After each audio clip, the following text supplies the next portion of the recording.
Denzel Washington is back with director Antoine Fuqua to give us what is billed as the final instalment of the EQUALIZER series of films. But is this film any good? Is it a worthy continuation? Nay, is it a worthy ending to this series? Let's find out.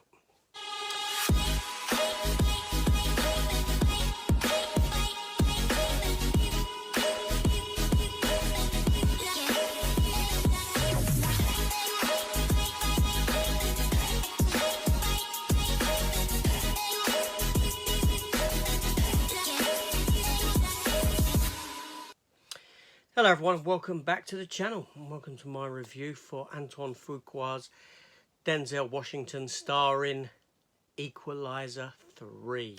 This 2023 third instalment in the trilogy with a rating of 15 and a run hour of 1 hour and 49 minutes, making it, I think, the shortest of the trilogy. Yeah, so obviously Denzel Washington returns as Robert McCall. Dakota Fanning brings up proceedings as Emma Collins, a young CIA operative. David Denman from The Office plays Frank Conroy, and a wealth of other acting talent is in the film, as well as the villains and some support cast and all this film. The film comes at us written by Richard Wenk, Michael Sloan and Richard Lindheim. So this film here, it catches up with Denzel. It opens at the end of a mission that he is on, a self-appointed mission, where he's caused some trouble, shall we say. He's killed a fair few people. And this mission goes a bit awry in that although he does what he needs to do, he gets injured.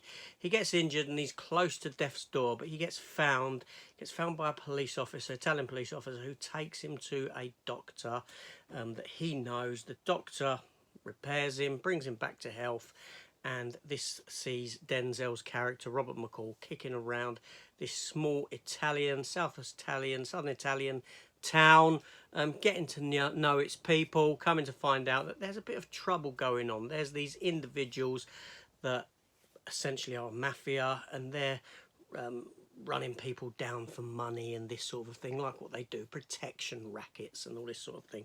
And he steps up to help these individuals. There's a larger story at play with the character of Emma Collins, played by Dakota Fanning, where she's this young CIA operative that he has been in touch with to give her some information on the goings-on in the situation that we're introduced to at the beginning of the film.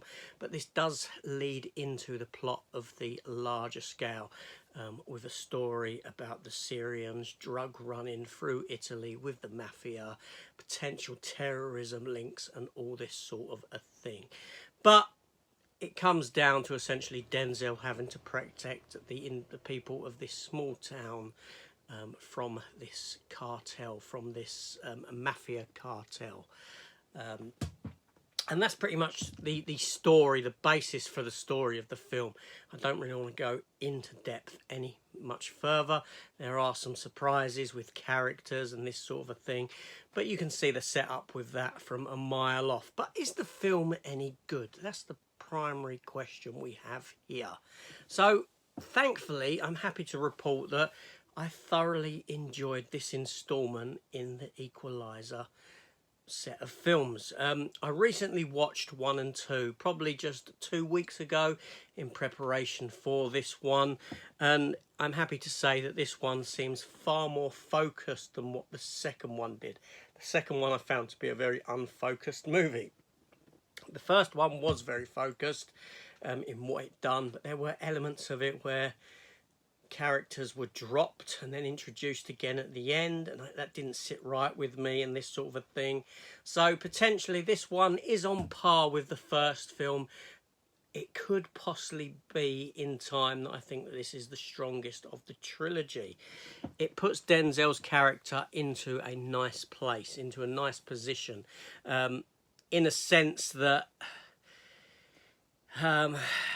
Writing wise, it questions whether he is a good man or a bad man, and this is one of the themes that this film plays upon heavily, because it treads heavily into the violence. I know the other films have had their violent strokes, but this one seems a bit more visceral in what it does with the on-screen violence.